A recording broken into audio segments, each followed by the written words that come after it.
So I have a fun story about what happened to my Caesar script. Once upon a time, last week, Amy and I were giving a billion people a ride to rehearsal at once, and my script got shoved under the passenger seat, and then a water bottle got shoved into the passenger seat with it, and it exploded, and my script got covered in water and a bunch of other crap that was under the passenger seat. And this is what remains.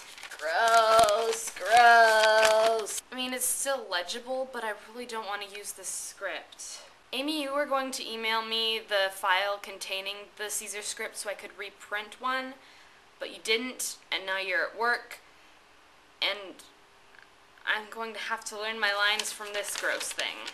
I think I'm going to complete part of your challenge today and part of it on Friday.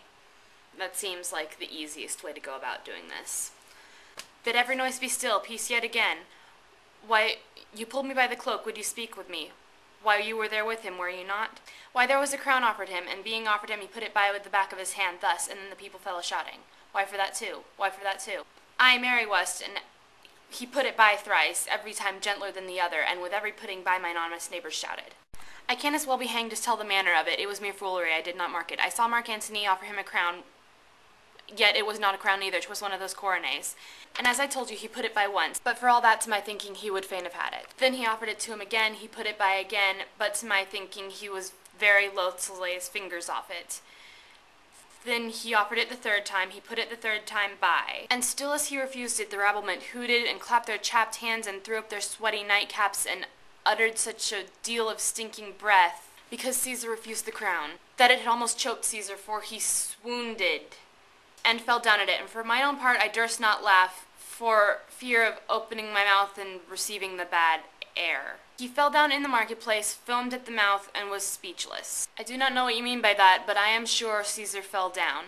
If the tagrag had not hooted him and hissed him as they used to do the players in the theater, I am no true man. Mary, before he fell down, when he perceived the crowd was glad that he refused the crown, he plucked me up his doublet and offered them his throat to cut. And I had been a man of any occupation if I would have taken him at his word. I would I might go to hell among the rogues, and so he fell.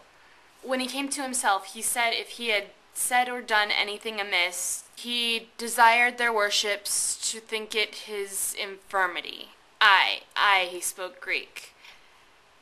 Nay, if I tell you that, I'll ne'er look you in the face again.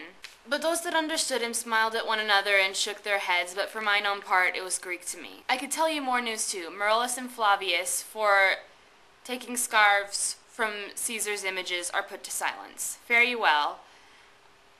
There was more foolery yet if I could remember it.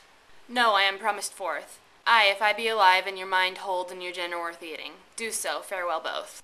A Roman, your ear is good. Cassius, what night is this? Whoever knew the heavens menaced so? But wherefore did you so tempt the heavens? It is the part of men to fear and tremble, when the most mighty gods their tokens send such dreadful heralds to astonish us.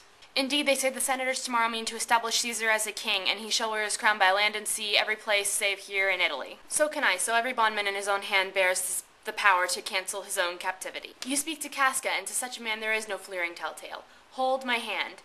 Be factious for redress of all these griefs. And I will set this foot of mine as far as who goes farthest. Stand close a while, for here comes one in haste.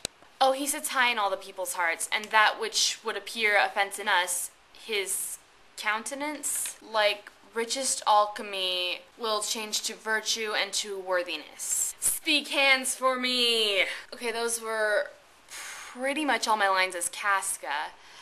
I have lines as Fourth Commoner and as Lucilius, which I will do on Friday, and possibly more on Tuesday. And Amy, I will see you tomorrow.